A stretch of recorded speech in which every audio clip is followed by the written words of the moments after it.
આજે નવી જાહેરાતોમાં નવી 9 મહાનગરપાલિકાના મ્યુનિસિપલ કમિશનરની પણ નિમણૂક કરવામાં આવી છે। તમામ વિગત આપને આપી દઈએ।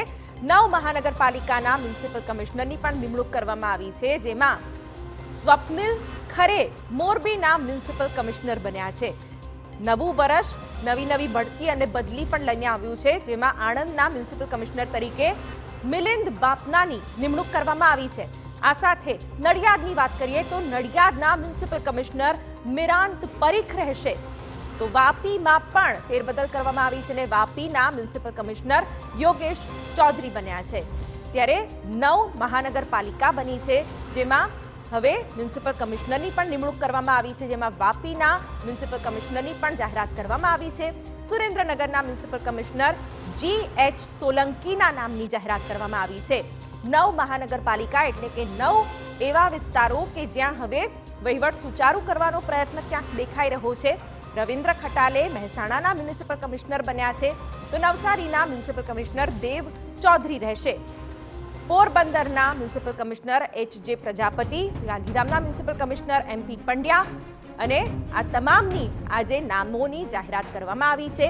9 મહાનગરપાલિકા અને એ 9 મહાનગરપાલિકાઓના નવા મ્યુનિસિપલ કમિશનરની પણ નામોની જાહેરાત થતાની સાથે જ હવે કઈ રીતે આ વિસ્તારોને વધુ સુચારુ બનાવવા માટે પ્રયત્ન કરવામાં આવે છે તે પણ જોવાનું રહ્યું। અમારા સંવાદદાતા કિંજલ મિશ્રા આ વિશે વધુ વાત કરી રહ્યા છે। જે કિંજલ, देखो जे 9 महानगरपालिका है जे प्रमाणे सरकार द्वारा पण कहेवामां आव्युं हतुं के आवतीकाल सुधीमां नोटिफिकेशन छे ते पण जाहेर करी देवामां आवशे अने खास करीने तेनी वोर्ड अने सीमांकन रचना छे तेने लईने काम करवामां आवशे अने लगभग 8 થી 9 महीना जेटलो समय छे ते लागी शके छे। पण ते माटे जे सौथी महत्वनी जे प्राथमिकता हती ते म्युनिसिपल कमिशनरनी निमणूकोनी हती अने जे आजे ज कही शकाय करी देवामां आवी छे।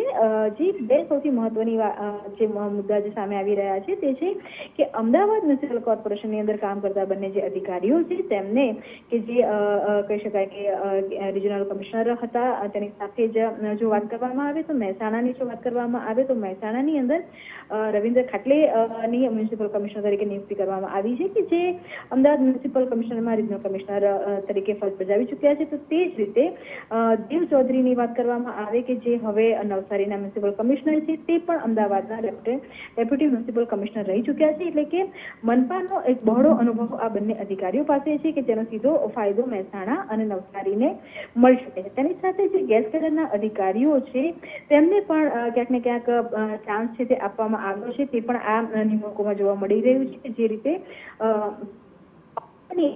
રેસિડેન્શિયલ એડિશનલ કલેક્ટર તરીકે ફરજ બજાવતા HJ પ્રજાપતિ છે કે તેમને હવે પોરબંદરના મ્યુનિસિપલ કમિશનર તરીકે નિમણૂક કરવામાં આવી છે। તે જ રીતે કચ્છ ભુજના રેસિડેન્શિયલ એડિશનલ કલેક્ટર છે MP પંડ્યા જે ગેસ કેડરના અધિકારી છે તેમને ગાંધીધામની જે જવાબદારી છે તે સોંપવામાં આવી છે। આ મહત્વનું એટલે પણ છે MP પંડ્યાનું કેમ કે તે હાલમાં કચ્છ ભુજની જે ભાગદોડ છે તે રેસિડેન્શિયલ એડિશનલ કલેક્ટર તરીકે નિભાવી રહ્યા છે। તો સ્વાભાવિક છે કે ત્યાંના ભૌગોલિક પરિસ્થિતિનો અને અન્ય પરિસ્થિતિનો તેમને અનુભવ છે, તો તેમને જ મ્યુનિસિપલ કમિશનર તરીકે ગાંધીધામની અંદર કન્ટિન્યુ છે તે કરવામાં આવ્યા છે।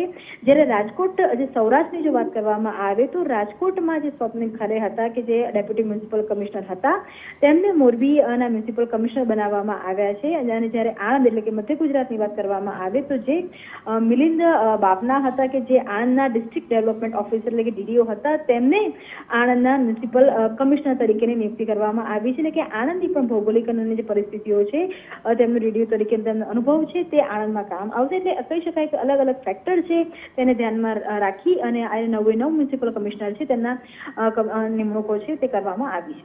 બિલકુલ, તો નવી 9 મહાનગરપાલિકાના મ્યુનિસિપલ કમિશનરની નિમણૂક કરવામાં આવી છે, જેના નામ અમે આપને TV9 પર દર્શાવી રહ્યા છે। સ્વપ્નિલ ખરે મોરબીના મ્યુનિસિપલ કમિશનર બન્યા છે। તમામમાં અલગ અલગ પરિબળો મહત્વપૂર્ણ છે, ત્યારે હવે આ વિસ્તારોમાં કામગીરીને લઈને પણ ક્યાંક લોકોની અપેક્ષાઓ પણ વધશે। ત્યારે આ તમામ નવા મ્યુનિસિપલ કમિશનરની યાદી પણ જાહેર કરાઈ છે।